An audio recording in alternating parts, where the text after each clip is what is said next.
No, loro siamo a posto.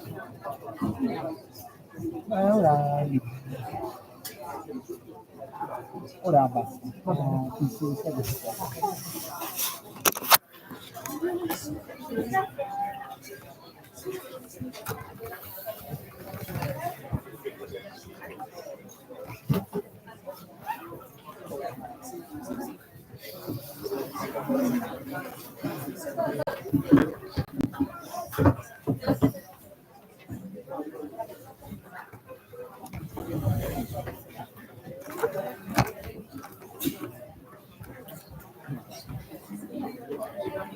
Così che anche tu fare domande. Dunque, iniziamo per favore. Vi chiedo per cortesia chi in fondo se può chiudere la porta dietro. Grazie. We may begin. So I am very happy to welcome again today Judith Butler. I am particularly happy because this is somehow a special meeting. Judith Butler generously agreed to have this meeting where we have the opportunity to raise questions and listen to their answers. And this was meant especially at the beginning for students following the course. So I may say, okay, I am the good teacher who is thinking of students and giving them the opportunity to ask and deepen the question. But as we know from your work, from the work of Nietzsche, there's always a more real genealogy. And the problem is we were working with Gender Trouble and Bodies That Matter, and they're difficult texts. And as the students were raising questions, I always had the opportunity to answer, well, Judith Butler themselves, they are coming.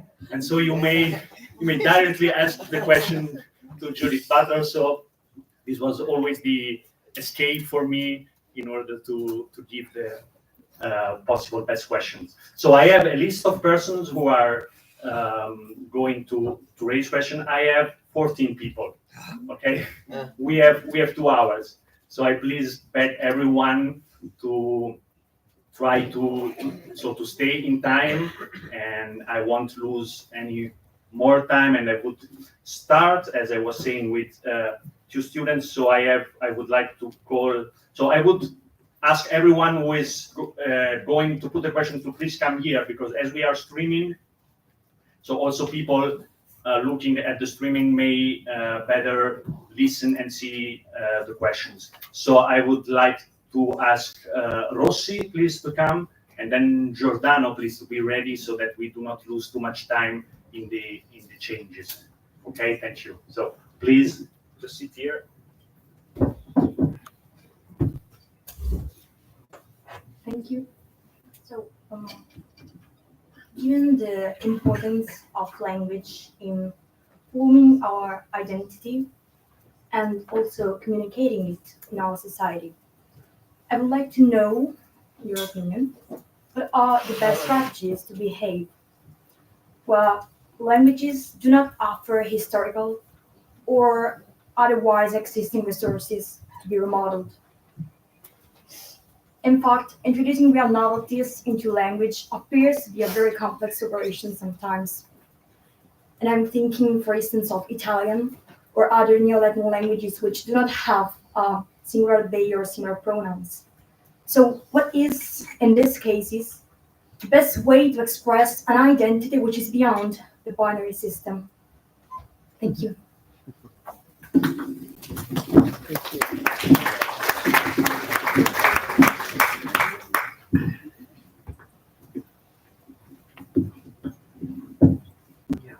Okay, thank you very much. So we're starting with the most difficult question. I'm sorry. And then everything will get easier as we go. Well, I mean, of course, there are ways of thinking about linguistic inclusion and experimentation in all Romance languages. So Italian, Spanish, French, there are experimentations happening, which I think are interesting. Unfortunately, in your language, it means that words become very long, or you pronounce words in ways that are very disturbing to people because that's not Italian. And so you have a struggle. But maybe one question I have is, well, first, I want to say that language is a living thing, that language changes over time. Many changes that we object to at one point in time, we come to accept in another point in time. And it's interesting for me to think, for instance, in the 1950s and 60s, there were ways of talking about Black people in the United States, or there were ways of talking about women in the United States that were acceptable, at least broadly speaking, acceptable, which are now not only unacceptable, but generally not used, like fell out of usage, except for our friends on the right wing, but we're not talking about that today. So language does change, and what begins as disturbing or unintelligible can come to be accepted. And maybe the question we ask about language is a question we can ask more broadly about experimentation. What role does experimentation have in our thinking about our political futures? Because many people say, can you give me advice? And I do give advice sometimes, especially to parents who are nervous about their children. I'm much better at giving advice to people, who are dealing with a younger generation and having problems. I know how to speak to them sometimes. I don't give advice to young people, unfortunately. But or the famous Lenin question, what is to be done, which is slightly different from what do we do. I think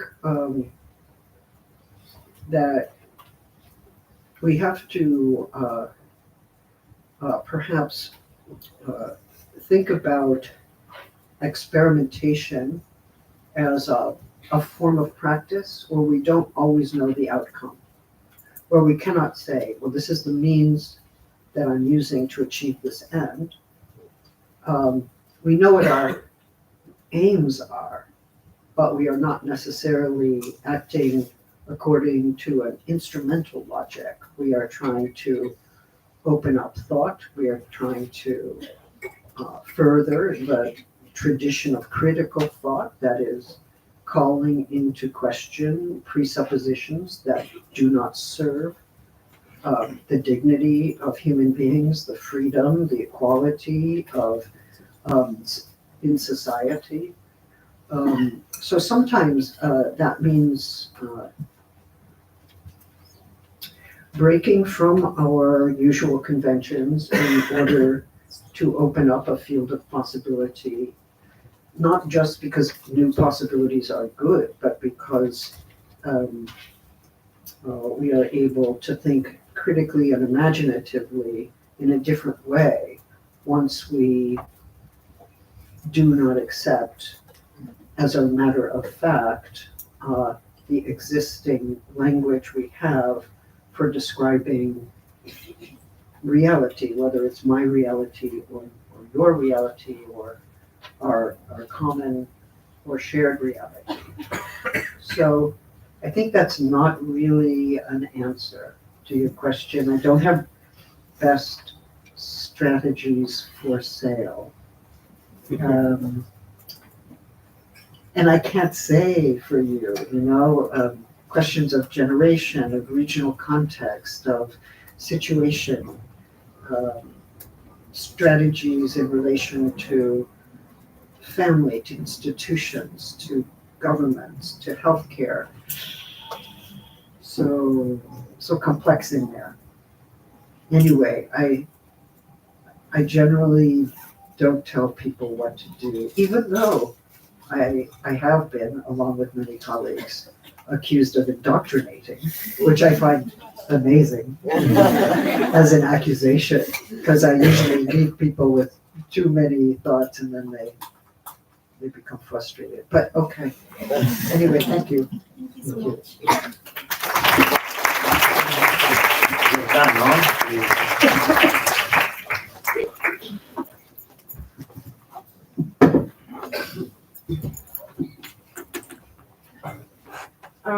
So my question is centered around the theme of polyamory and how it is discussed in the feminist discussion. So if we affirm that ontologically our society builds itself an idealistic view by which reality is and is perceived through binary and polarized couples, such as being and not being, good or bad, and men and women. And we can also say that we can deconstruct this view by dismantling it piece by piece, by revealing its contradictions and putting into question the base of the society that, as you're saying, in gender trouble is heterosexual normativity. I wanted to ask, can a similar discourse be done about the monogamous standard? Like, can deconstructing this standard and constructing a notion of love that is free, plural, and not gendered help in dismantling the idea that reality is ontologically constituted by binary couples? And can this lead to the creation of a different way of meaning relations to others, and love not as merely something between two people, as capitalism, the capitalist standard wanted to be, but as something collective that can help leading political battles through our bodies and our affection, by building a society of care. Like, is it? I don't know if my question is clear. No, very clear. Okay. Thank you.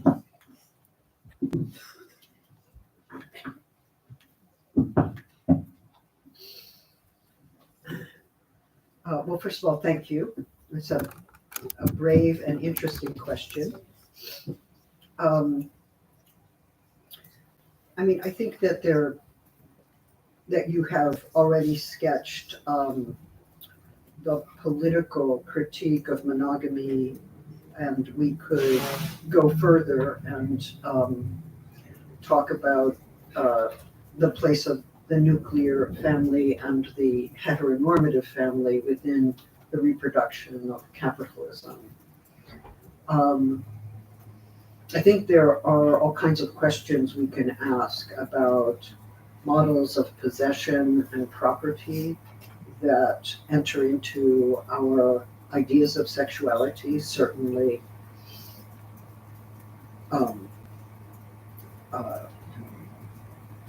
women have, within the history of patriarchy, been considered as property or possession, and sometimes that continues to be the case even when women have achieved political or legal enfranchisement, right? Because psychic life, which includes a good deal of sexual life, lags behind political and legal enfranchisement. And I guess I want to, so I think there's much to be learned from the practices of polyamory and the theory about polyamory. I see that people who do engage in polyamory are trying also to establish modes of honesty and transparency in sexual relationships, which is good. I sometimes worry that there are so many contracts that liberal political theory has entered into polyamory, and we're making these contracts all the time. But what we know about contracts, I mean, I don't want to be a person for whom the idea of the contract is definitive of who I am. Like, am I a person who knowingly enters into a contract with another human being? Because contractualism is also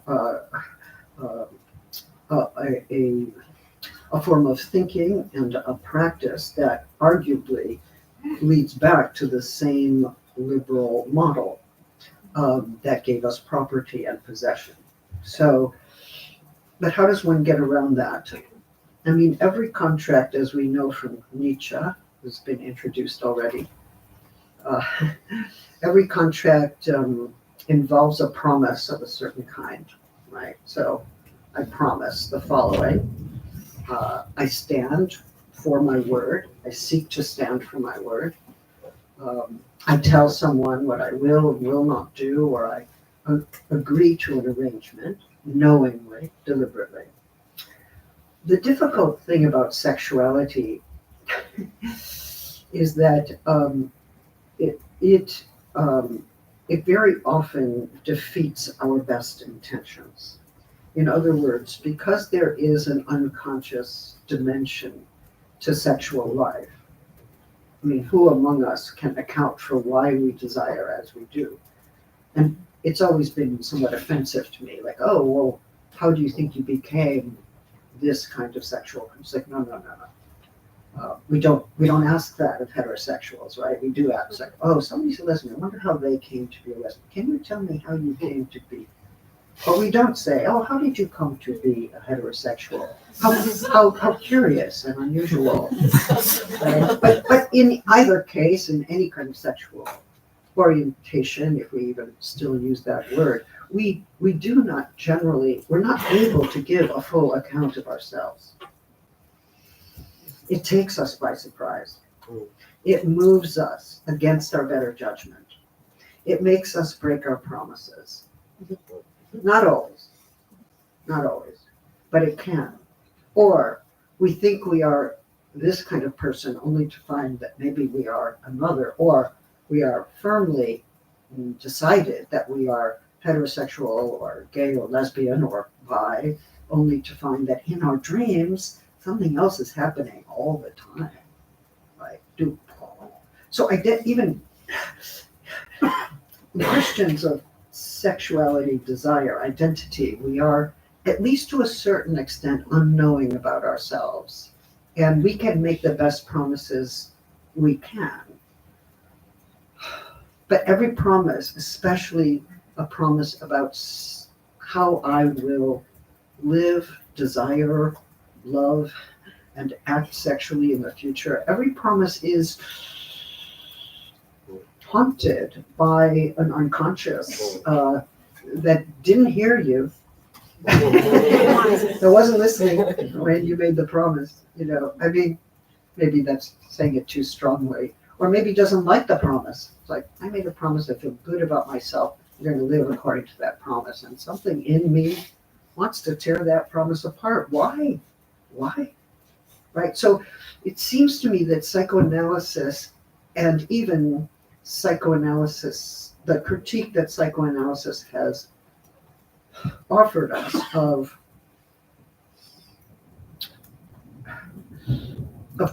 complete self-transparency, has to be in some ways invoked in thinking about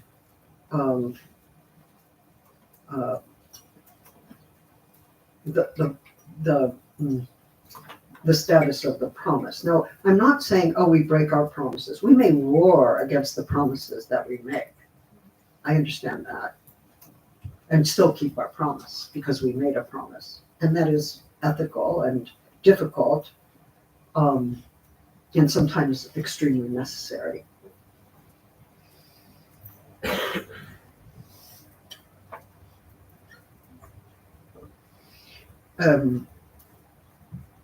But I think maybe this is the last thing I would say is I think polyamory is better than lying and cheating. So as long as it is accompanied by a sense of humility about what we can truly promise and how we can truly stand for ourselves in the future in the Nietzschean sense. It's like, this is the best I can do. This, I can give you this promise and I can do my best to honor this, but there is a fallibility and an unknowability in the promise that I also have to give, that I also have to present, right? Otherwise, we lose our humility, and we may even lose access to our sexual, our sexual light, yeah, our sexual pleasure or desire, right? Because the promise can devour desire if it's held to so strongly, right? It's like, oh, you know. So those are my reflections on that topic. Thank you. Thank you. Yeah. Thank you. I have now 2 questions coming from 2 colleagues. The first one is Caterina Botti, who is a professor here teaching feminist philosophy and gender studies. Thank you, Caterina. Thank you, but also ethics. And this is not irrelevant to my question today. I would like to thank you, Francesco, for this opportunity to discuss with Professor Butler, and I would like to thank Judith for the generosity in listening and answering to all of us. And in a way, the topic I would like to introduce has to do with the practice of listening and answering, which, considered in a much broader sense, not only in a classroom in a university, is, in my opinion, but perhaps maybe even in your opinion, the core of a moral attitude. A practice, that of listening and answering, which is substantially different from that of judging we were discussing yesterday, and yet nevertheless related to it in different ways. So what I would like to introduce as a theme of discussion is the tensions and co-implications between those 2 practices, judging and answering, responding, which can be taken as instances of 2 different activities, political activities on the one side and morality on the other, maybe. And so the connection and tensions between politics and morality, something we have discussed very deeply in your books, and also I think you show, the tension and the attention to this connection also in your public engagement. Mm-hmm. So, of course, it's a huge issue, and I will just schematize a few points, if I may, and let you comment on it. And to introduce this theme, I will go back to the discussion we had yesterday when answering to Elettra Stimili's questions on the possibility of a non-patrilineal judgment, that is, of the possibility to judge in the present, without any inheritance. You made clear, for how I understood your words, that when judging, you were speaking of course, of legal judgment, but it goes also for the political judgment each of us can perform. When judging, we should have clear that we are not only simply applying a norm which is already there, but setting it anew, or restating it as it is or changing it, stating a new norm. And in that point, you mentioned the moral responsibility involved in this act. The moral responsibility to revise when judging our own categories, our shared categories, to acknowledge the new ways under which, for instance, violence is perpetrated. And the example you offered us, and I personally would like to thank you for making it, is the responsible revision of categories such as genocide and apartheid in the present time, and thinking of the international criminal law or our political judgments. Of course, this responsibility, I will go quickly to the end, to address the unprecedented, can take also the opposite form of recognizing that there is nothing which is offensive or violent in certain ways of expressing oneself or our own humanity, and abstain from condemning it. And for instance, a good example of this irresponsible and violent judgment is the one performed continuously by the Catholic Church with its document. But here, nevertheless, I think one can measure a sort of tension between the practice of judging and its political importance, and that of responding, which lies at the center of the practice of moral responsibility. That is literally the ability to respond, to listen and to answer to the other we are willingly or unwillingly connected, to be interrupted by them, and nevertheless to care for them, for their good life, an activity which, as you were saying just before, given the opacity and plurality of the expressions of human life, requires a disposition to let the other be our measure. To be the measure of our answer to them, which is an activity which is substantially different, in my opinion, from that of judging, which is setting a norm for us, for everybody, for a measure of the other which can be opaque to us or even to themselves.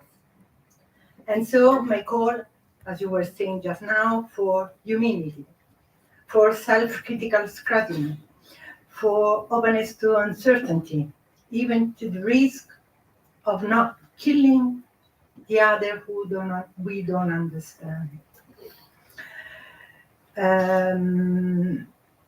And this activity implies, in a way, suspending our judgment onto the other. To meet them, to care for them.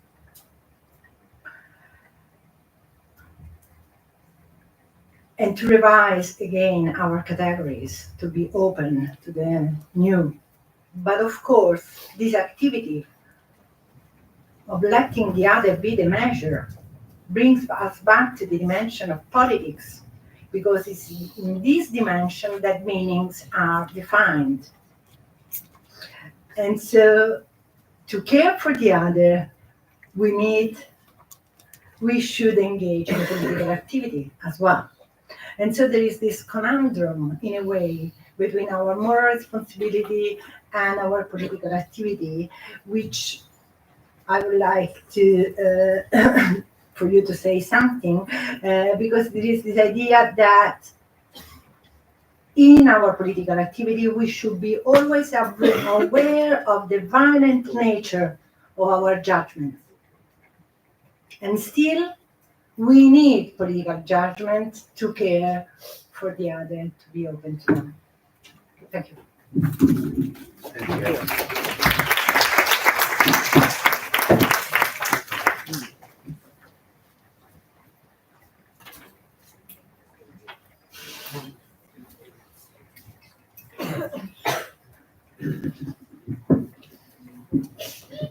Well, thank you.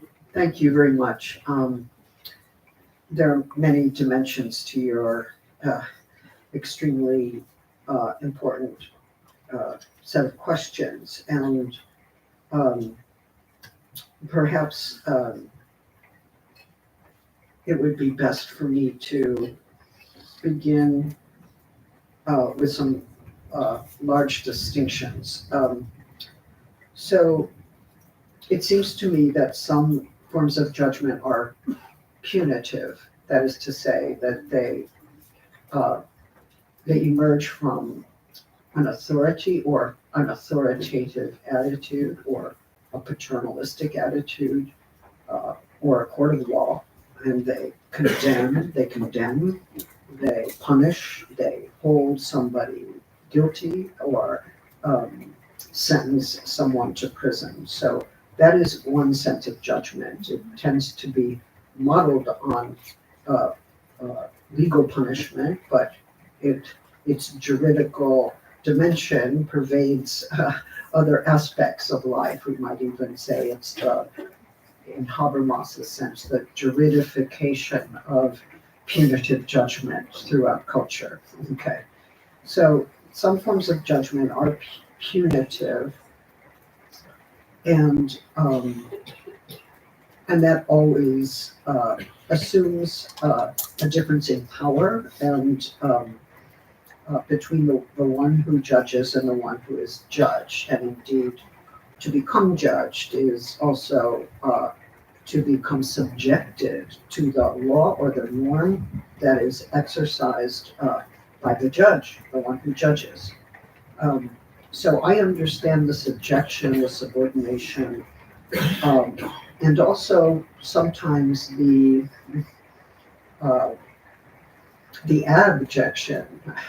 abjection of those who are judged. There's no in that way, in that punitive way. But let's say that punitive judgment of that sort is one kind of judgment, and I hear you saying that there are occasions where, or that there should more often be a way of listening to a person or a group without judging, and that the suspension of punitive judgment is a precondition for responsive and responsible listening. Okay.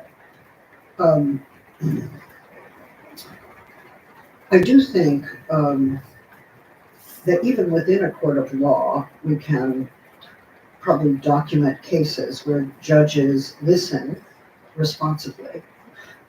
They listen to a case, they dismiss the case, or they refuse to punish, or they abstain from the prerogative of punishing or even recommending a particular agenda to a jury. Okay, so we shouldn't rule out the possibility that there is responsive and responsible listening that can happen within a court of law. But when you say that judgment involves the setting of a norm, I want to ask about that activity of setting the norm. Like, how do we set the norm? How do we posit the norm? How do we bring the norm into being such that it becomes the basis on which we judge a situation to be right or wrong? I feel like there's divine retribution.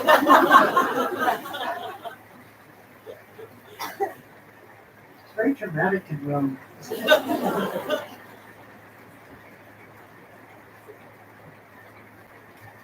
So the setting of a norm is an interesting situation because, for instance, the crime of femicide, which, and I'm sorry I don't know the Italian, but it's probably close to the Spanish. Some talk about femicidio, and others talk about feminicidio, adding the en to include trans women or anyone who is considered to be gendered as a woman or who is rendered effeminate by a certain kind of action, which could also be a gay man who looks a certain way to a straight or homophobic harasser or killer. So I just remember being in Mexico City and learning about the fight to establish femicide and feminicidio as a crime. And there was a public debate, like, is this a crime or not? It's like, oh, and some people said, no, women get killed. Women just get killed, you know. It's a crime of passion. It's a crime of passion. It's not, and in that sense, it's not a real crime. These things happen. It's the way life is. And what had to happen through the feminist and LGBTQIA movement was there had to be a building of a sense that this was criminal, that this was not acceptable. Now, of course, there's always a problem in building a crime, setting a norm, building a crime, because it comes with police and prisons and punishment, you know, comes with the entire apparatus of the prison system, which is not so great. But let's say that like crimes against humanity or crimes against women or crimes against gay, lesbian, trans people, that this should be built as a crime, quite apart from the question of what punishment is corresponds to this crime. Because we can, with restorative and transformative justice models, think about forms of harm, injury that are not right, which we judge to be not right, which nevertheless do not entail prison, which is also not right. Right, a violent crime punished by entry into a violent institution is not always the ideal way to go about this. But let's stay with this idea, because one of the reasons why feminicide or feminicidio had to be built as a crime is because the everyday understanding that this was absolutely wrong, unequivocally wrong, was not shared.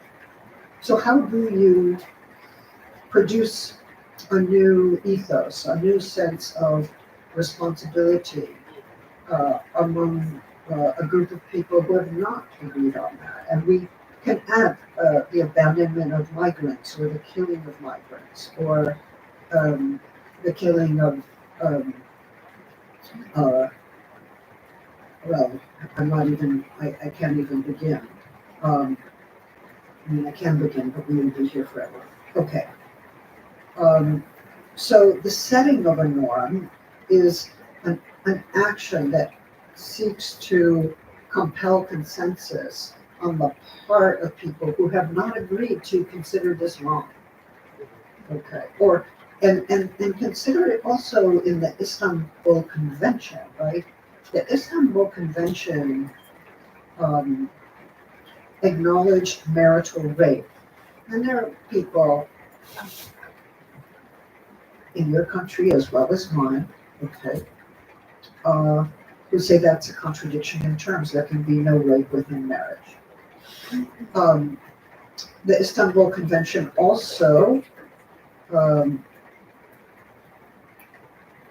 opposed clearly gender-based violence.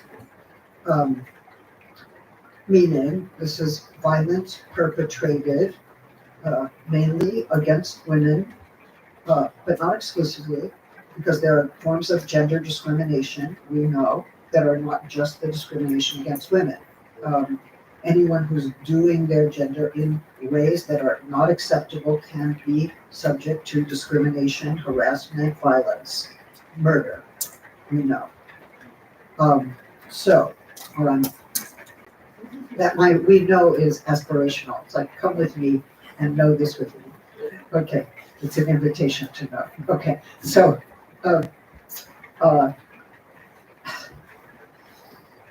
so then suddenly, even in the last years, many countries have withdrawn from the Istanbul Convention. Why?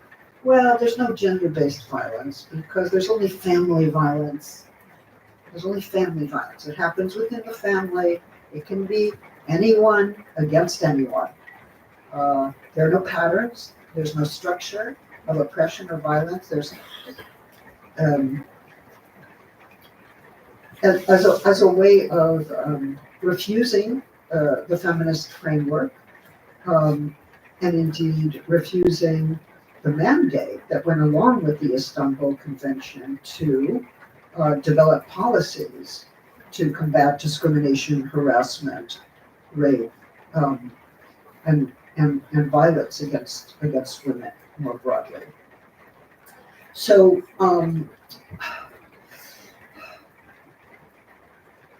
it seems to me that legal norms are situated to some extent in shared cultural and social conventions.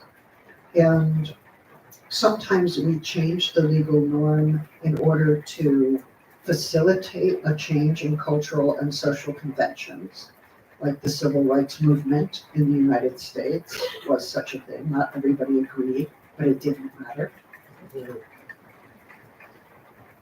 Kind of liked it. But also social movements like the feminist movement, the trans movement demanding rights of self-identification in Argentina, in South Africa. We'll see whether the right in Argentina is kept under Milei. I think probably not. But Ni Una Menos will be on the street again, as it is every weekend. But still, I want to say that I'm not sure that the line between our shared moral sense or our sense of moral responsibility and legal norms is as distinct as we might wish. And there are certain forms of judgment that in setting a norm are aspirational. They're not punitive, or not primarily punitive. I mean, they may be experienced that way by people who don't want to change, right? Like, so if somebody says, well, women can and do get killed, and that's just the way of things, and these new laws that are protecting women against rape and murder are actually oppressing me. Okay, well, they will experience it as punitive because whatever their way of acting in the world was, or whatever their way of condoning violent action in the world has been, is now punishable, or it is now considered wrong. So they can feel oppressed, by that. They can feel punished by that or judged by that. But the judgment is also a way of positing an aspiration about the world we want to live in. And I think that the performative dimension of Hannah Arendt's judging has this aspirational dimension. When we make a law that binds us, and this is of course a form of idealism, but someone's got to do it. When we make a law that binds us, when we make the law together, and it binds us as a community or polity, then in a Kantian sense, we are bound only by our own will, or our common will, or our concerted will. And I think she does want to make the best of that Kantian idea. in order to say that the law does not coerce us, but the law is an expression of our common or concerted freedom. And I think there's one other thing I want to say about this, which I hope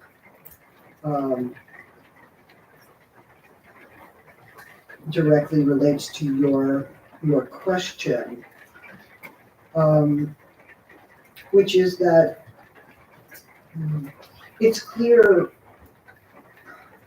when Arendt talks about revolution that people come together and they make law, they bring law into being. That this is a productive moment. It's also an enactment of freedom, the freedom of a plurality. But it also seems to me that that doesn't just happen at the time of revolution.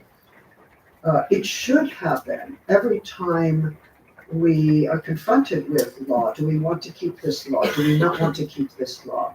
Do we want to repeal this law? Do we want to expand laws of against discrimination to include new groups? Do we want to rethink how we understand equality before the law? In other words, it should be part of a responsive re-elaboration, responsive to new demands, responsive to new evidence of exclusion, violence, suffering. Right, so the law has to be listening to the demands on it, and it is, in fact, accountable to the other if it is going to be the law of the people, and if the people are going to be allowed to become more complex, more inclusive, more radically open. If we're allowing that category and that constituency to expand, then there will always have to be more responsiveness.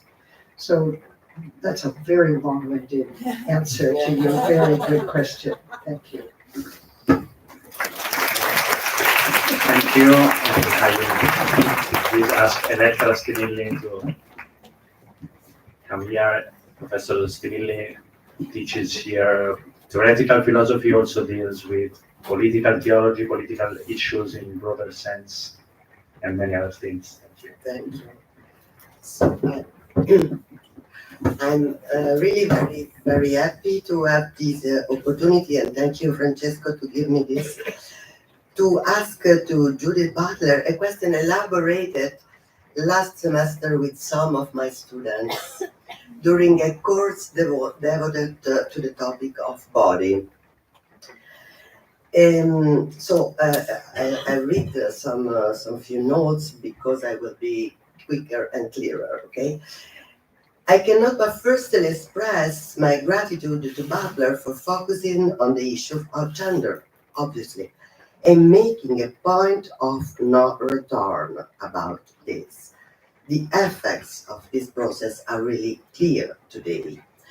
Butler's genealogical analysis allow us to discover the effects of naturalization on bodies, understood as cultural constructs.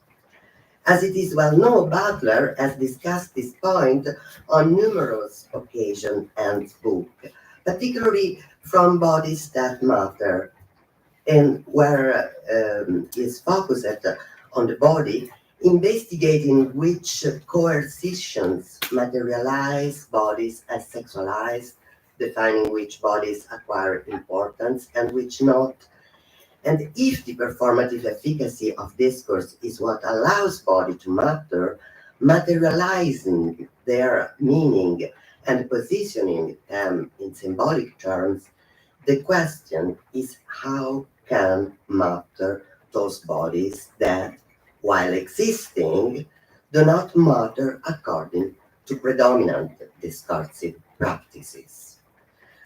And so my first question could be, is it only a problem related to the performative capacity of the discourse, but taking into account the development of Butler's thought, my interest is to focus a possibility of understanding bodies, the materiality of body in a new way.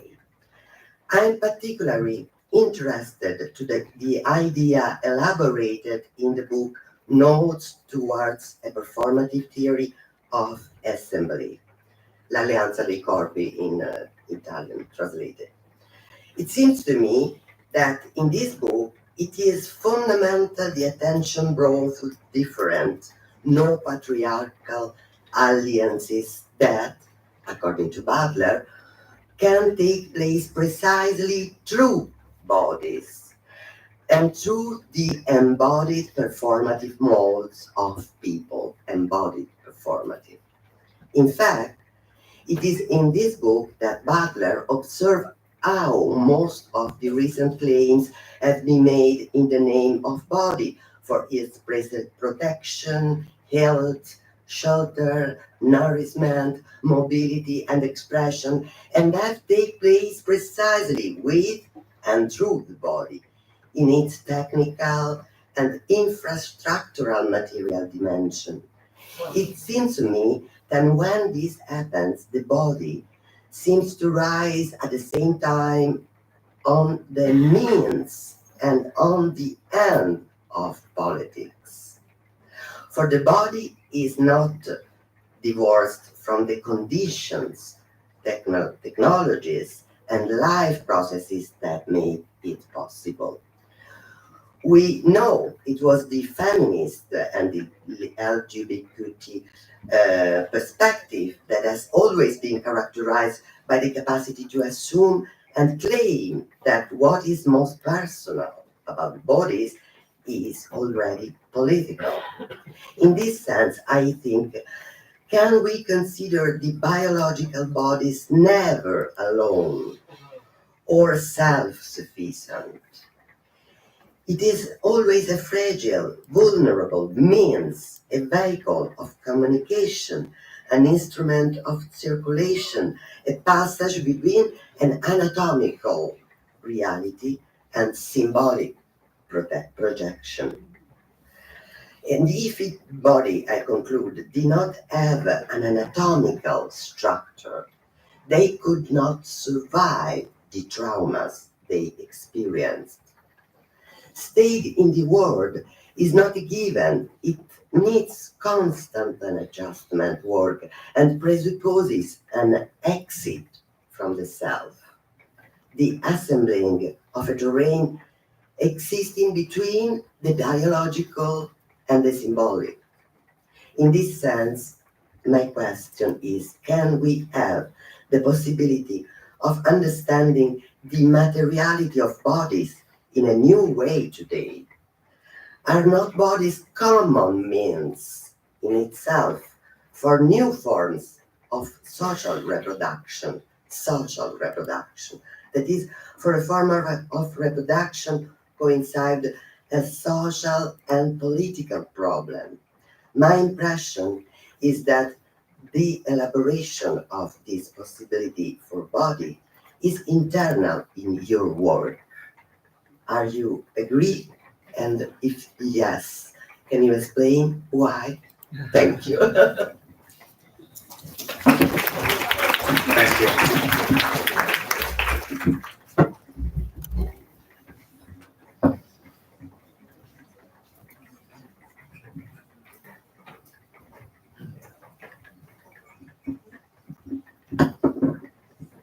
Thank you very much.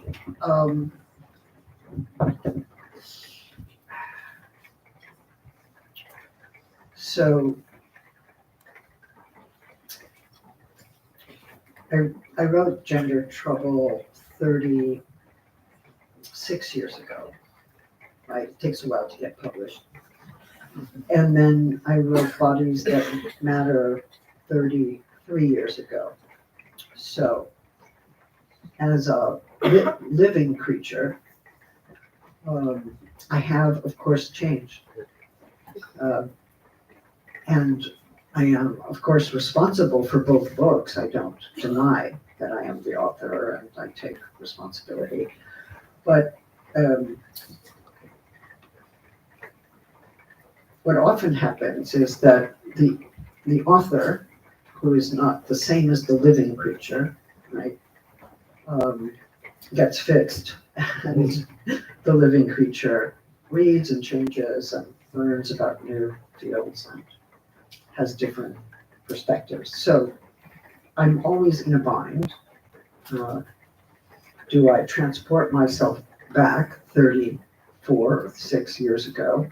Not easy, especially at my age. And just be the person who wrote those books and defend them. Or do I allow myself to appear before you as a living creature who has changed over time and have a non-defensive relation to what I wrote as a person in my early 30s? Okay, I don't know why I thought I could write that in my early 30s. Okay.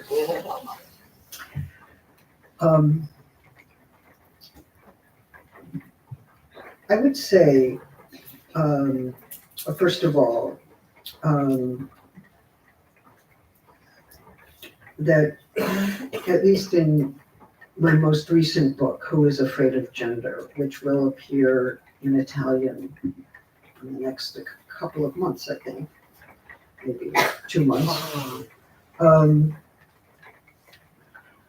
that I'm more interested in interactive developmental biology, because one of the things that does is suggest that, and this I believe is in line with your suggestion, the body as such cannot exist, cannot persist, cannot be reproduced without an entire infrastructure of life, without the organization of food, the possibility of shelter, the various ways in which interacting with an environment is required for life itself, right? So even the idea of the environment is not quite adequate to explain this, but living creatures have to interact with other living creatures, but also with inanimate institutions and practices in order to survive at all.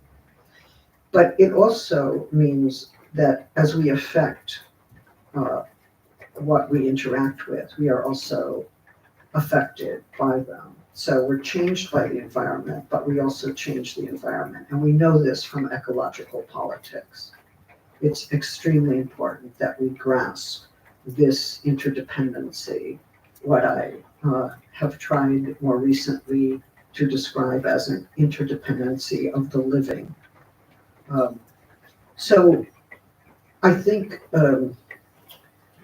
that it's true that performativity of a certain kind had a linguistic form in gender trouble and slightly different in bodies that matter, that performativity was not just linguistic, but also embodied and manifest in demonstrations, in forms of solidarity and networking, building blockades, building human barriers, but also during many of the sustained encampments against war or indeed against capitalism. We have seen communities form that also had to produce ways of living together, feeding each other, sheltering each other, that attested to the way in which the social reproduction of our lives could take place through non-capitalist or anti-capitalist forms of interdependency. That is to say, where interdependency did not necessarily mean inequality, because unfortunately global interdependency, when we talk about it now, we're talking about who's dependent on whom, the global south dependent on banks or the IMF, or the north being dependent on extraction of resources from the global south, or we can think about forms of interdependency that are coextensive with global inequality, but we can also imagine and practice interdependency in ways that overcome or contest those forms of structural inequality. And as humans, we must, not because we privilege human life, but because we see that the future of the planet, the future of the earth, depends on human self-limitation and preparing the conditions for the regeneration of the earth itself. Now, I could go into that much more, but it does relate back to the body, because the body, even in its anatomy, what you call its anatomy, which is already a way of carving up the body, right? It's like, what's anatomy? What's anatomy? What's physiology? What's embedded in a social structure? What's regarded socially or politically or even legally? What's named legally? I mean, our anatomies are always interpreted, they're always perceived, but they're also in interactive relationships to our worlds, our surrounding worlds, the ones on which we depend and the ones that depend on us. So once we have that interactive and the interdependent framework, it seems to me that the relationship to the individual body is complicated. The body is not just closed as an entity, it's open to its world. And here I do follow Merleau-Ponty, who I think understood the porosity of the body, the way the body is from the start given over to a world, and is also receiving the imprint of that world. So that very complicated form of interaction is one that we're never without, and that's also true when we talk about anatomy.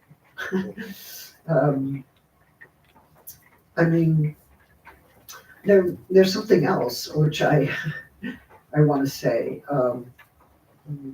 We think about our bones, like who has bone density, who does not. How do we think about bone density in impoverished areas? How do we think about bone density in the suburbs of Chicago? Lungs, what air have we been breathing? How do lungs change demographically depending on toxicity to which we've been exposed or from which we've been protected? But also, we think about musculature.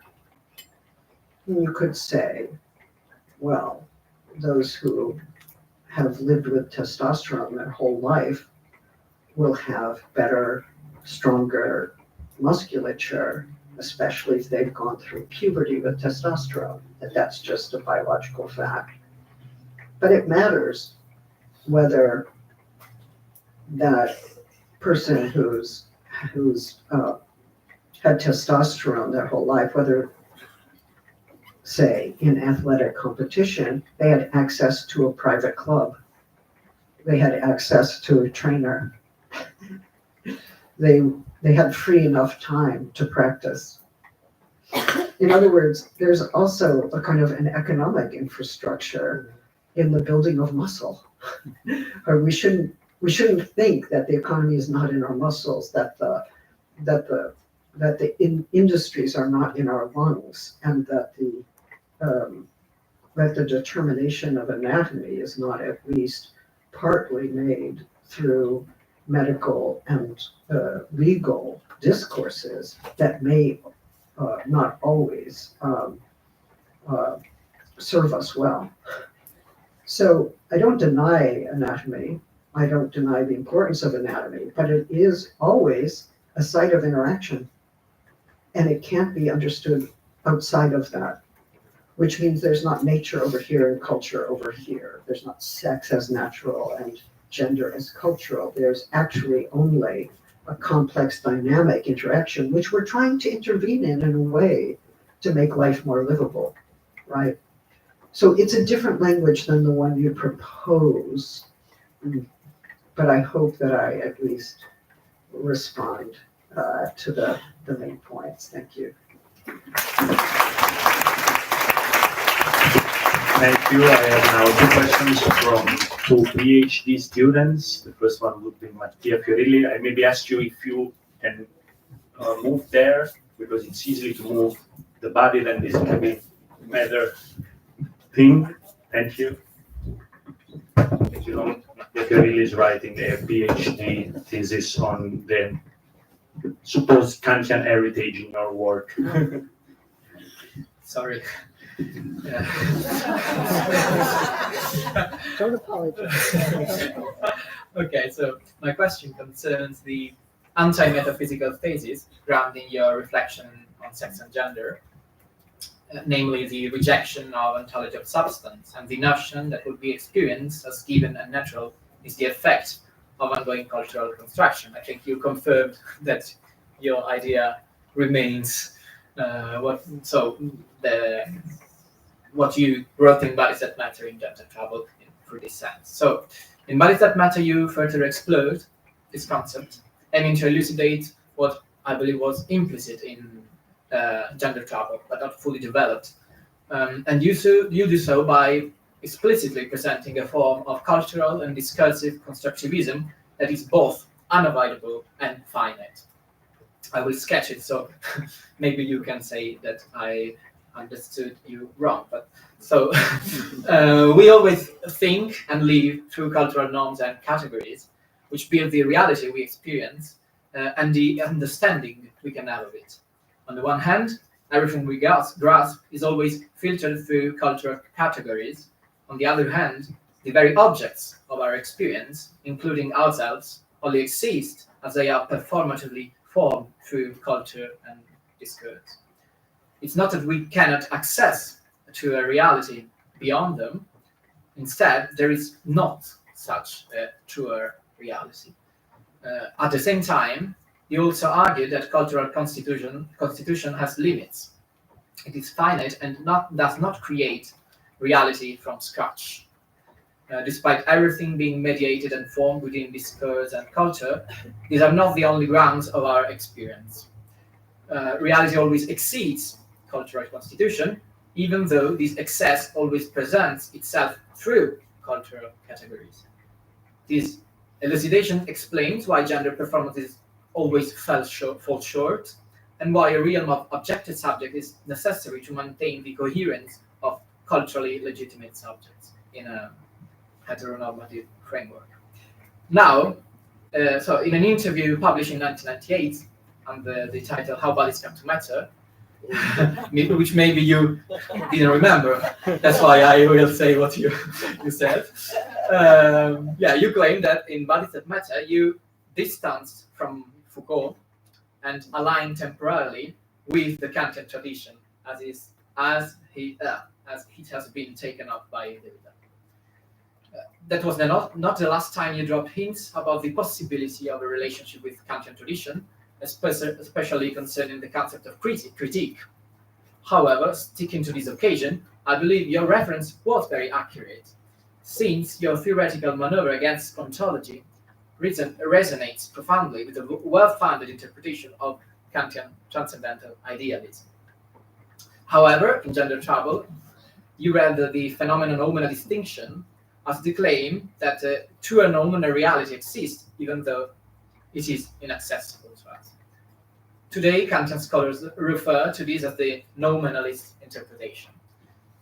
However, there is another reading of this Kantian distinction, which is well grounded in Kant's text. Indeed, in the last chapter of the Transcendental Analytique of Pure Reason, Kant maintains that noumena are not objects we can say exist. The concepts of substance, existence, and objectivity are effects of the activity of our understanding. Therefore, they have no meaning or sense outside the realm of phenomena. According to this interpretation of the Critique of Pure Reason, Kant's well-known assertion that we must abandon the proud name of ontology in favor of a more modest analytic of intellect has the radical meaning that ontology in the traditional sense is untenable. Existing objects are constructed objects. That which lies beyond our relation to the world as it appears cannot be spoken of or even deemed to exist. The real objective world is the world of our experience, the world of phenomena. So we have done a form of constructivism that refutes traditional ontology, but is not skepticism. If we speak of noumena and things themselves, Kant maintains, but they are, and I quote Kant, merely a boundary concept, only of negative views. They remind us the finite nature of our constitution.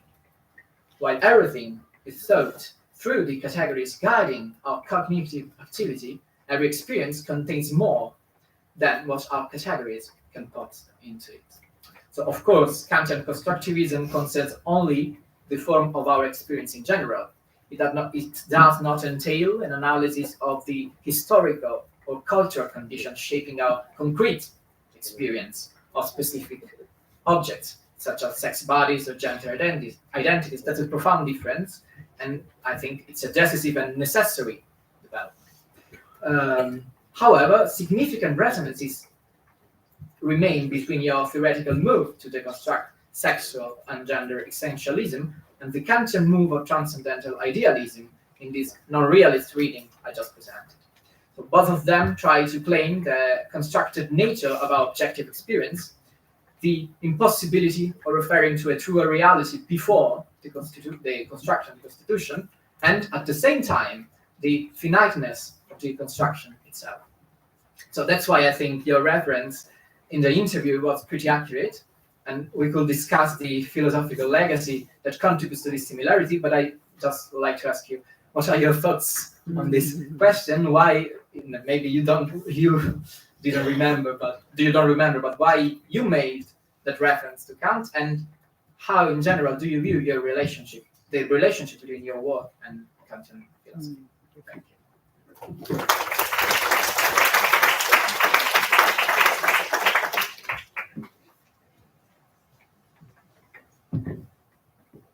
Great, thank you. Well, thank you very much. I'll try not to go on for 20 minutes. Well, look, it is one thing to reject an ontology of substance when it comes to thinking about the body or gender or identity, and perhaps many other things as well. But I'm not sure that implies the rejection of all ontology. For instance, I was aware yesterday when I spoke about presence in Hannah Arendt, that a Derridian might say, well, presence, that's a metaphysics of presence, we don't want that. But I think, in fact, she has a non-substantial idea of the present, which, and even what it means for a body to be present, which is actually it's anti-substantial, right? The interval, the gap, the suggests something irreducible to a metaphysics of substance, or, as you say, an ontology. Ontology interests me because Foucault, of course, talks about regional ontologies, suggesting that we can talk about provisional ways in which ontologies get established and disestablished, which means that they are not metaphysical in the sense of timeless, but that they do participate in historical horizons of intelligibility. So, and I think at one point Foucault also talks about historical a priori. In other words, certain ways that knowledge gets organized and even establishes limits to intelligibility that people cannot think beyond, and or have enormous difficulty thinking beyond.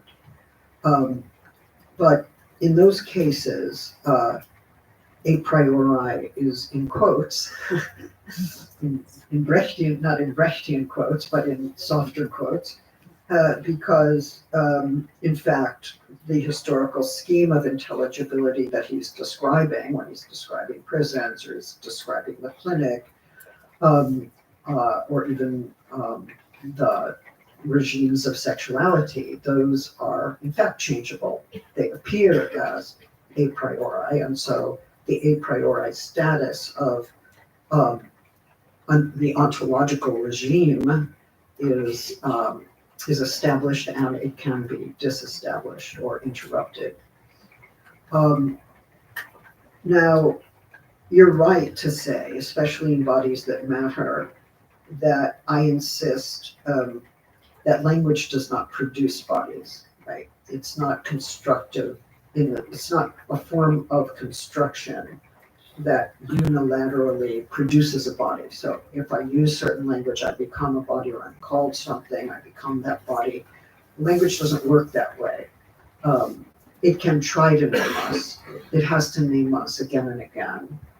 And it fails always in some way. So the reiterative character of language, of naming, of trying to describe something that has a reality or even a materiality that exceeds language, is always coming up against a limit. It's never quite capturing what it seeks to name, and it's certainly not effectively producing what it names. So one could say that through language, there's no way to capture the body, even though efforts at capture happen all the time. And that when language is functioning performatively to bring something into being, a sort of illocutionary performative operation, it fails to accomplish that unless it's bound by law. I mean, and even then, I mean, I could get married in one country and my marriage would not be recognized in another.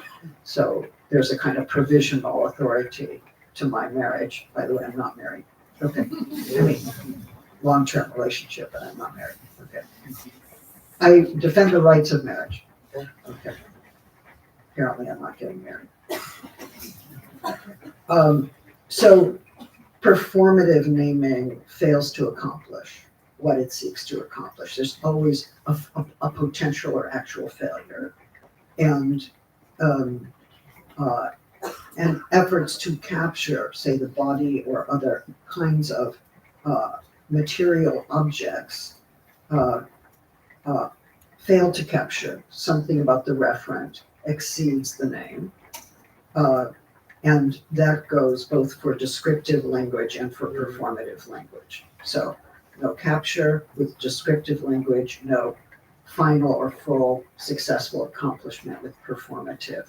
They are, and one reason they have to be and are reiterated, right? And this is the Druidian kind of transposition of iterability that's important to bodies that matter, is that they can't finally do what they're seeking to do, but they do it nevertheless, and they produce certain effects in that doing, but they are not final.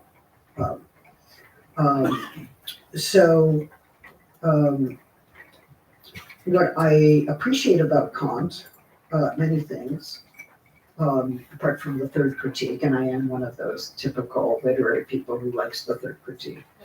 But the first critique, at least, if you read the various prefaces to the first and the second and the third, which I find very interesting, you know, Kant is asking what are the limits of what I can know,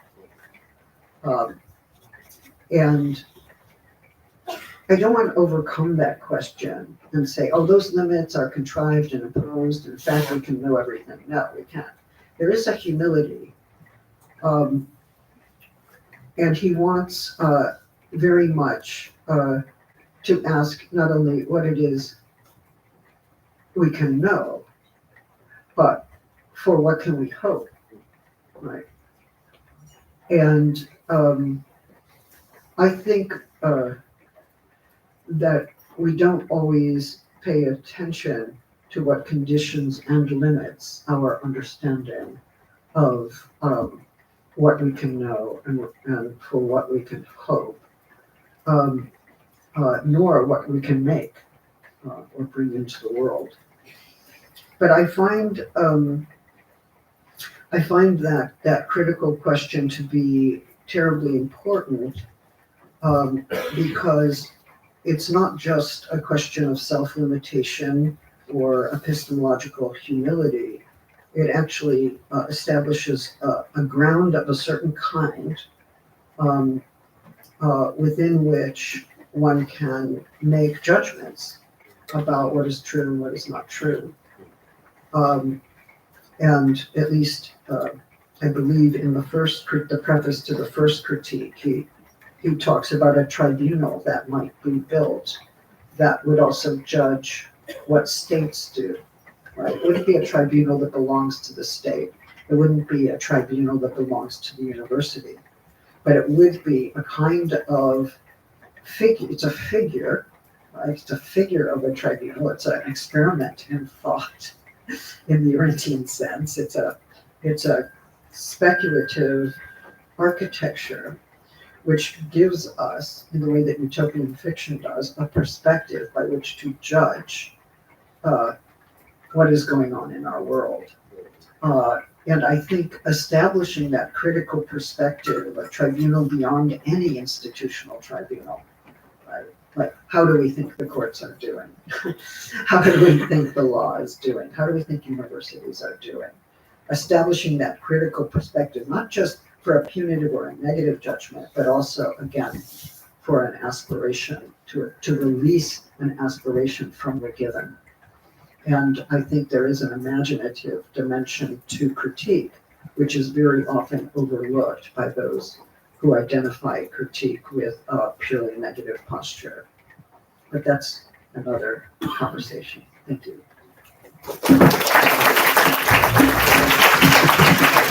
Thank you very much. I have now a question coming from Gabriele Nino. Gabriele Nino is a PhD student in the PhD course in Bari that you inaugurated. And he's writing a PhD thesis on gendering foundational aspects of artificial intelligence.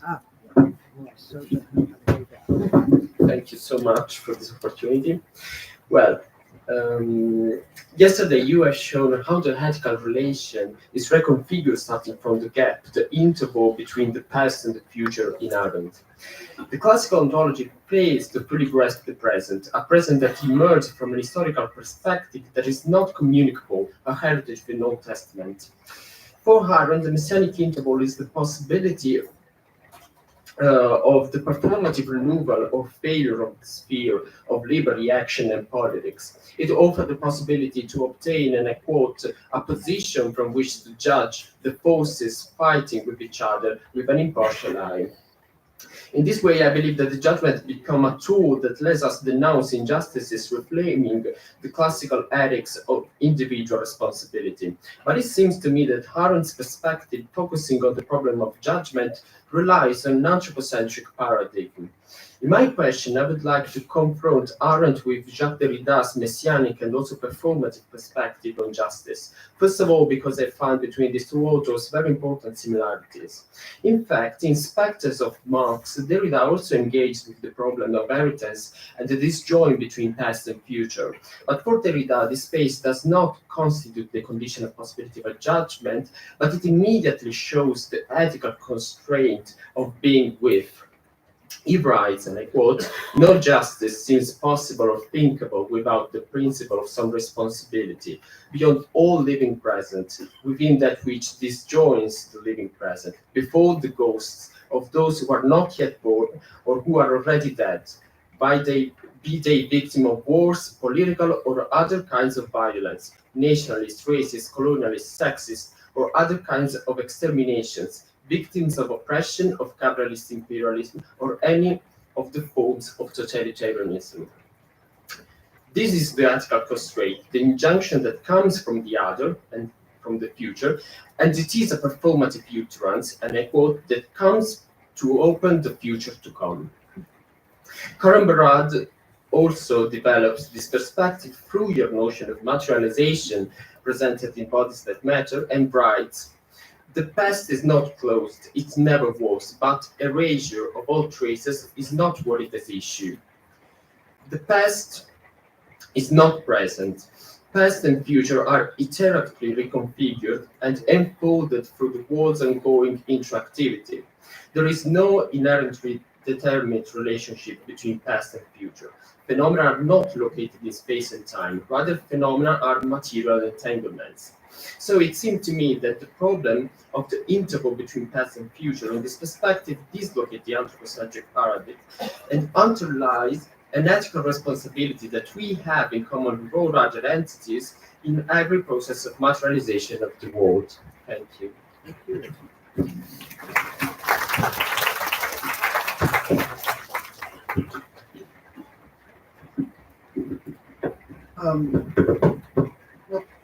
Thank you very much. I mean, there are obviously people who've written extensively on Hannah Arendt and Jacques Derrida, and the early work of Bonnie Honig, I think, is extremely good on this topic. But I guess I want to say this. I mean, well, there's Spectres of Marx, which is a very important work for understanding haunting and what he calls hauntology, the way in which the present is haunted by the past, or even saturated sometimes by the past. But in the work of mourning, or in French, chaque fois, I don't know exactly how to translate that. It seems to me he's working with Benjamin, the notion of living on and the notion of living after. So these are all concepts that suggest not only haunting but trauma, historical trauma, and I think that although we could say biographically that Hannah Arendt was surely traumatized by the Second World War and her own internment in a work camp, she does not theorize trauma, and she resists psychoanalysis for the most part. I don't think that's true of Derrida, clearly. There's an engagement both with Benjamin on time and living in time, and Freud, that makes it, I think, very different, and in some ways richer for thinking about post-war temporality. I think that it's right to criticize Hannah Arendt for her anthropocentrism. At the same time, what she does to the anthropos is extremely interesting and new, because she's trying to do away both with ideas of individualism that have pervaded the liberal tradition, but also ideas of collective subjectivity that fail to acknowledge the singularity of um, the members of that plurality. Um, so I simply do, I accept the critique of her anthropocentrism. I thought perhaps because you work on AI, you were also going to say that her view on technology was very problematic. She is a technophobe, I think we can say. That I think she was very concerned about the advent of technology, thinking that it was the consolidation of instrumental reason, but she of course had no access to our digital world, so I'm not sure we can hold her accountable for that. She was wrong behind it. Well, the question of technology is one part of Heidegger she accepts, right? But on politics, she doesn't accept, right? So she breaks with him in certain ways, and then there are other more fugitive ways. But I think maybe we can distinguish, and this is quite apart from her, between the past, which appears to us as something that is surely past, a past that continues to repeat itself in a traumatic way, and then maybe a third problem, and it's a problem that we are living with now. If we try to acknowledge the loss of species that we have already experienced under climate change or climate disaster, we also find that we're losing them still in the moment and that we're anticipating losing more. So,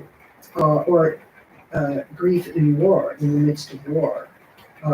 We have lost this many people, nearly 40,000 in Gaza right now, but how many more will we lose? So we're grieving loss, we're experiencing it in the present, and we're also anticipating it in the future.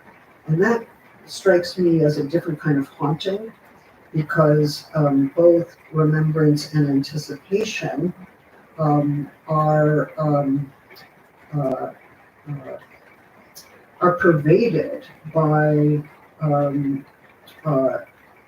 loss and by grief in ways that make us have to move beyond both the Derridian and the Freudian models, and the Benjaminian as well.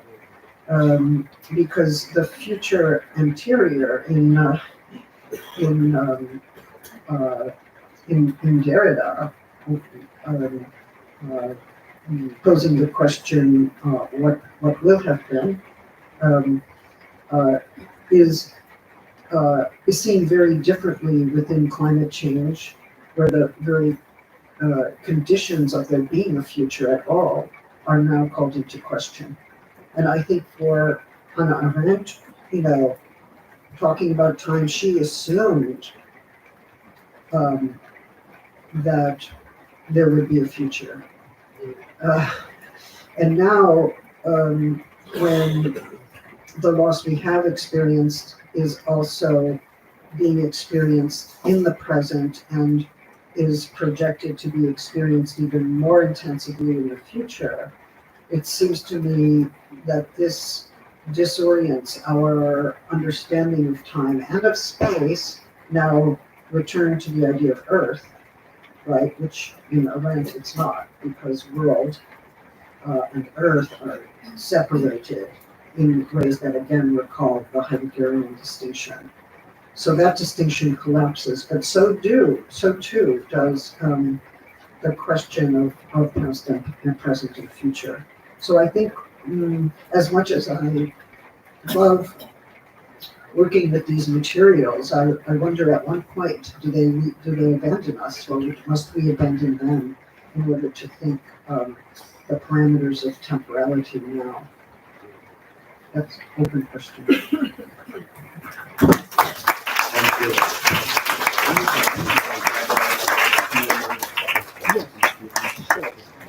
Okay, so I would now gather 2 or 3 questions coming from students. I would please ask Brunelli, if she's here, and Avanzetti. Please come to ask a question, and Russo.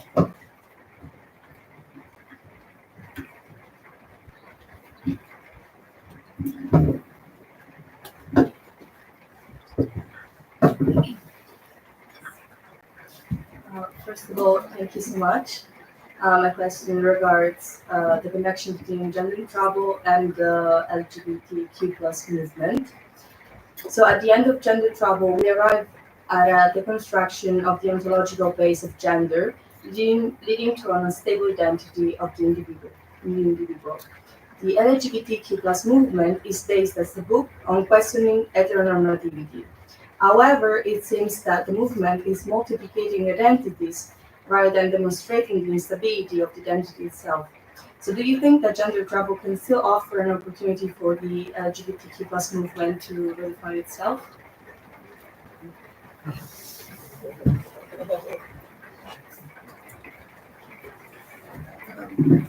So my question was about a topic that we discussed in class. So building on the possibilities opened by your book, Gender Trouble, we have seen as part of the course the opportunity offered by parody, pastiche, and even laughter to dislodge and put back into play the closed categories that structure our system of power. The question I would like to ask is whether and in what ways activism and collective forms of politics from below can perform the same function, or an analog one, of dissembling and putting categories back into place. So I found this question especially important in these periods where there is a growing hate for different forms of politics offered by students and minorities. So I would like to ask if in this dark age and these hard times, it's still useful to do politics from below and to act upon institution in this way.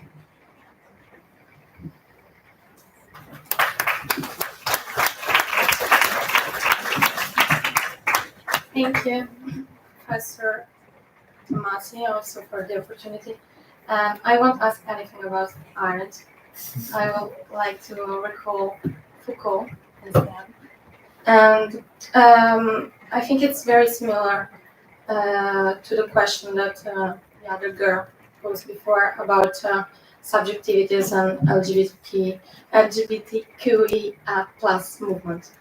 And so from my first reading of Gender Trouble, what really struck me was that this deconstructive analysis of gender, sex, and sexual desire presupposed an emphasis on the transformative effects of the Foucauldian conception of power, as it discursively shapes subjectivities in a sense that is at once constraining and productive. And this questioning of the gender-sex system as thus unveiled the ambivalent and transitory and thus also in a way reversible character of the relationship between what gender norms produce and those not conforming gender expressions that can open space of resistance and freedom within the same frame of power. So this normative dimension of discursive production, I think, does not exclude, as you also point out, the tendency to normalize for those practices and discourses that arise at first as not conforming to the dominant heterosexual imperative. As you write also in the preface of 1999 to Gender Trouble, I quote, subversive performance always run the risk of becoming cliché that lose force through repetition, and more importantly, through repetition in a consumer society where subversion has market value. So after more than 3 decades since the publication of Gender Trouble, gender identities have, of course, proven to be so in trouble that their boundaries are unpredictably blurred. But however, we can also see that subversion is never definite and can also be engulfed by dominant institutions and discourses. Today, in an increasingly fluidifying and proliferating context of differences, how can one pursue the critical task of rethinking the subversive possibilities that open up for sexuality and identity within this very the same limits of power. This does not mean, as you mean, like just to repeat the relations of power, but to repeat the laws to dislocate it. And I think that this dislocation occurs in both directions, since every repeatable expression is potentially normative, and therefore either including or excluding at the level of alliances and recognition. An example, a bit provocative maybe, may be how the categories of butch and femme have become criteria of intelligibility of lesbian identities, without, however, exhausting the nuance and the interstices of lesbian performativity and recognizability. I may want to put on lipstick and not shave or escape several imperatives related to femininity. In an horizon in which gender becomes the object of mainstream discourse, and how can one resist the inevitably refined effects of normative repetitions, inherent also even in counter-discourses? How much room is left for subversion? And if the latter also, if the subversion seems to be absorbed, how much room is left for alliances between subversive bodies? Thank you. Thank you.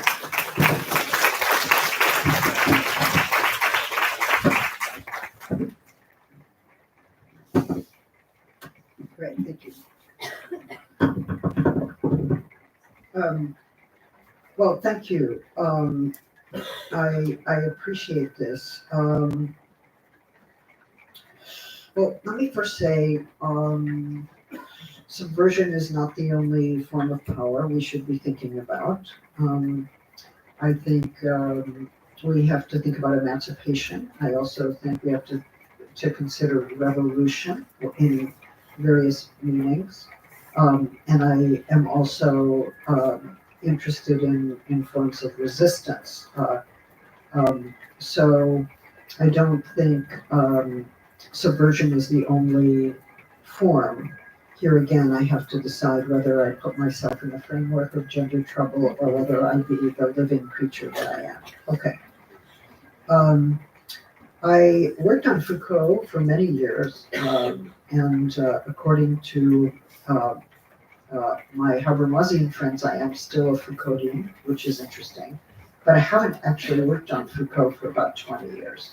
So that's the truth. So another question would be, why have I strayed away from Foucault? Like, what did he not offer me? I think there was enormous potential for me there, and I probably did as much with it as I can. Sometimes I continue to be interested in his later work, his work on the confession, for instance, and his efforts to rethink certain Christian legacies. So I'm not sure what are the transformative dimensions of Foucault. I think at the time I was interested in the idea of a counter discourse. And of course, in the history of sexuality, he talks about the categorization of homosexuality medically in the late 19th century. And he remarks that those who sought to pathologize homosexuals inadvertently produced a class of people called homosexuals. And then, of course, they decided to fight for their rights or to eventually claim that they are not pathological creatures. So I was interested in the limits of a reverse discourse. I was at a meeting at Columbia University before just a month ago, where one of the speakers said, why is it we must first condemn the actions of Hamas before we can condemn the genocide against the Palestinian people? Why don't we say that we will not condemn the actions of Hamas until other people condemn the genocide against Palestine? Okay, and it was a reversal. And it was a shocking reversal, right? Because most of the media that I have access to is very concerned that people do condemn what happened on October 7th. And some of it is skeptical about naming what is the killing of Palestinians as a genocide, right? That fact that must be acknowledged and abhorred. But if what some call genocide is an act of self-defense, then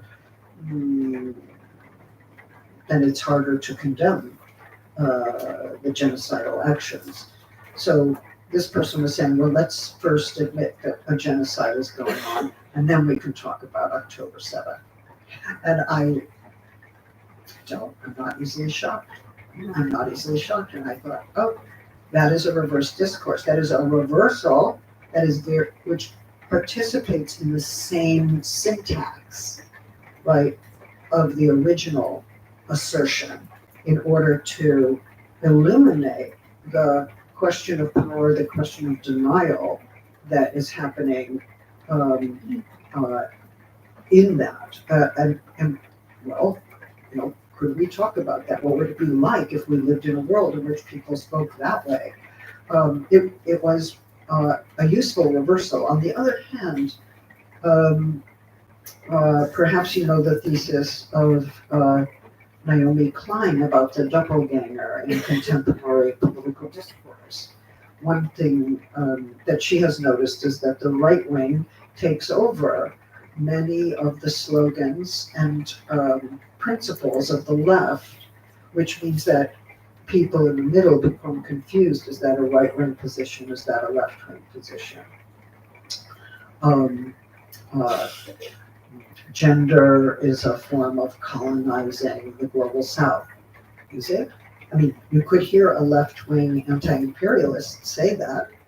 You can also hear the Vatican say that in an effort to restore the heteronormative family, right? And it gets confusing when the same words are confused. And so I think we've entered into another phase. It's not just that subversive actions can become normalized, right? Gender performance is now, at the center of Gucci, don't even get me started, but okay. So, I mean, we can name that, but we have a different problem now, which is that the Trumpians and many of the right-wing authoritarians of our time are appropriating left discourse to confuse the public and to make it seem as if they represent the people, they are the people, they are the radical Democrats. So maybe since Gender Trouble, that situation has changed rather radically. I do worry about the situation, going back to the first question, where establishing your identity and announcing it and making sure everybody else knows it becomes the end of politics. It strikes me that that's a point of departure for politics, but it cannot be the end. If it's the end, then each of us has become individuals again who are just looking for recognition for who we are, but we are not looking to change the broader society or institutions or thinking about common predicaments. So I mean, I must say, after Gender Trouble, some people said to me, especially some trans people, although they're still divided on this issue, I want an identity, and I even like the binary. I just want to be on the other side. I want to be on that side of the binary. Don't take the binary away. And don't take my identity. I don't want to be unstable. And I'm not unstable. This is who I am. Don't romanticize instability. So I had to listen. And I don't now do the same thing I did in Gender Trouble. I am trying to recognize the fact that for some people, establishing the conditions of stability or having a stable identity recognized is actually fundamental to their living well in the world and being able to exist as a socially recognizable creature. And I've also I had a group of people from the intersex community come and talk to me. They said, "Don't make us icons of queer theory." It's like, okay, all right, I'm listening. So the truth is, when people say to me, "Well, do you want to abolish gender?" It's like, no. Too many people really like their gender, right? If I abolish gender, then I'm doing exactly what the anti-gender ideology people claim I'm doing, which is saying you can't have your gender anymore, and we're going to take away your gender, and you can't be a mother or a father. It's like, no. You get to be a mother, a father, you get to have your gender, no one's taking your sex identity away. But it also means the state shouldn't be taking the sex identity of trans people away, that's for sure.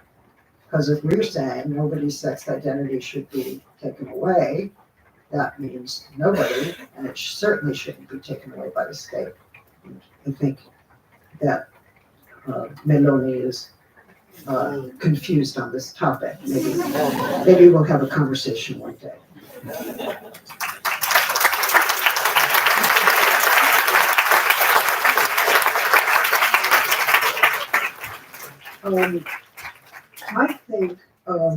I think as well, I don't know about parody and pastiche.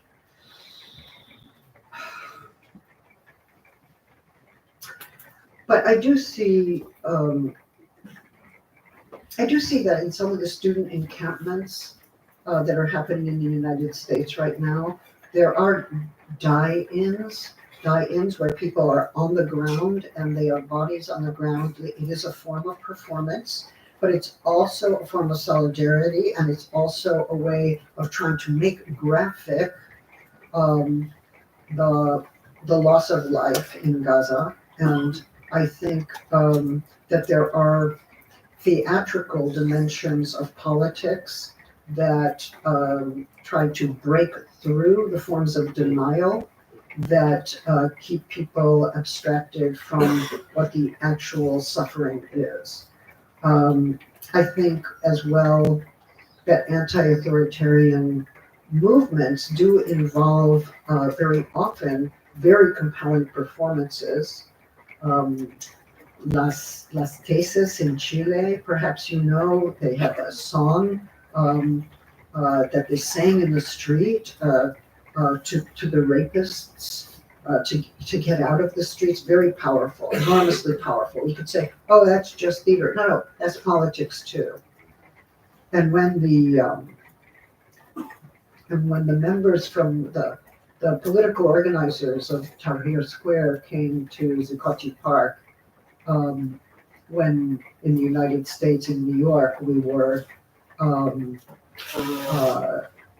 protesting Wall Street, they noticed there was no music, and they said, "You will never have a revolution without music."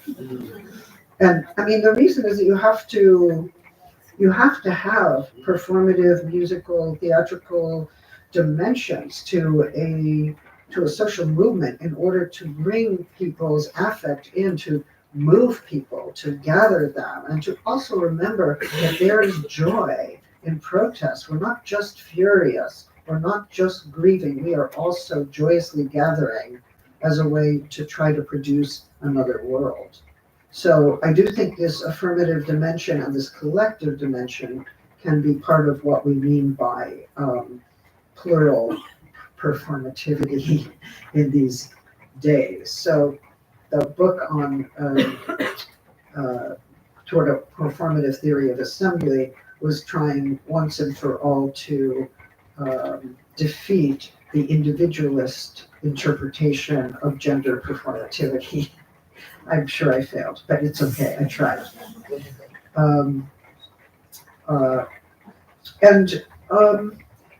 The categories we call into question we don't always put them back together again. Sometimes we scatter them. Or they come back to us in another way that feels more livable. But the real question, maybe this wasn't articulated as well as it should have been in Gender Trouble or Bodies That Matter, is what categories help us to live and which are getting in the way of living. What makes for a livable life? Because being called one thing might make it impossible for you to live and breathe and move, but that very category under other conditions might make life livable. So we need to have that criteria of livability there. And I suppose in the end, I think broadening alliances, that is to say, trans feminism,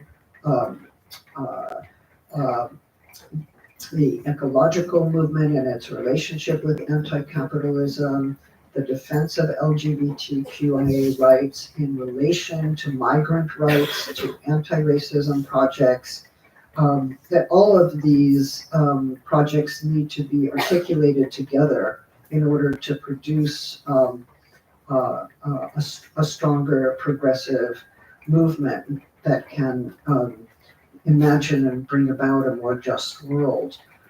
It also involves the critique of colonialism and understanding decolonial feminism and its relationship to ecological and economic destruction. So I'm always interested now in forms of alliance. I think when I was younger, I talked about queer as a form of alliance, but now maybe queer needs to be folded into even broader alliances. It's not our individual acts that subvert power, it's our strengthening alliances in sorrow and joy that help us to bring about a different world. And it pains me, the internal fights between, say, feminism and the trans movement, or lesbian and gay movements and feminism. I mean, we actually need to be very clear that authoritarian powers are emerging at a terrifying rate, and that the wars we see in front of us could very well become a condition of our lives wherever we're living. And that means also being part of an anti-war mobilization that's mindful of new authoritarianisms and how they establish their power through inciting fear about migrants, about gay and lesbian people, about trans people, about women who are seeking reproductive rights.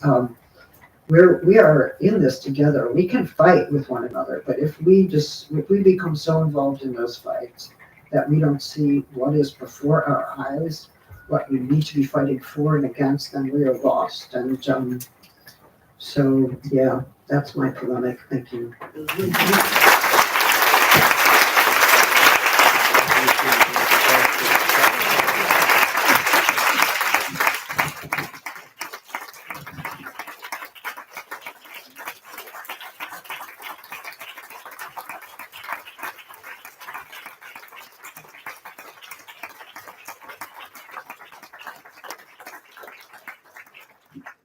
So thank you really very much for your generosity or the dialogue. I take the opportunity to thank you all the people who raised questions, all of you who were here. We still have one appointment next Thursday at 4 o'clock. Again here, it will be with Judith Butler, obviously, and Kafka. Kafka's coming. So yeah, I think this is a good company. And there were still a couple of questions from students. I just tell them you may also, at the end of the conference Thursday, put the questions that you prepared, even if they are not directly on Kafka. Maybe we can also discuss them. And thank you very much.